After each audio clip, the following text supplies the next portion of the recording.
बाधा विनिर्मुक्तो धन धान्य सुतान्वितः मनुष्यो मत प्रसादेन भविष्यति न संशयः।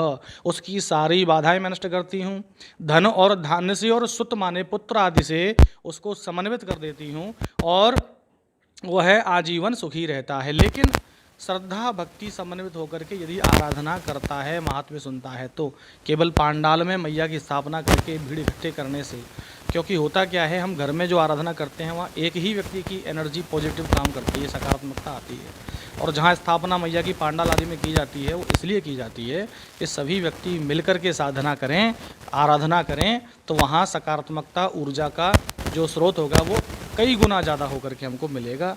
तो कृपया करके पांडालों में भक्ति और श्रद्धा और आराधना का केंद्र बनाएं और मैया की आराधना से सुख भोग करके, सुख लेकर के, मैया को प्रसन्न करके आजीवन सुखी हों। सभी धौलपुर वासी रोग शोक आदि से, दुख आदि से निवृत्त होकर के और बहुत अच्छे से पूरा वर्ष मनाएं, ऐसी हम कामना करते हैं। फर्स्ट टेक न्यूज़ चैनल की तरफ से, हमारे भारतीय ज्योतिष केंद्र की तरफ से आपको नवरात्रि की हार्दिक शुभकामनाएं।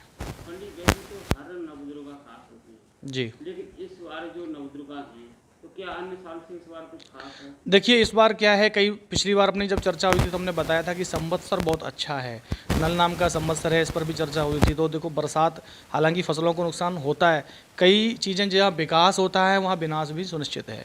तो कई चीज़ों से कुछ लोगों को फ़ायदा होता है, कुछ लोगों को नुकसान होता है, मैं समझता हूँ इस बात को।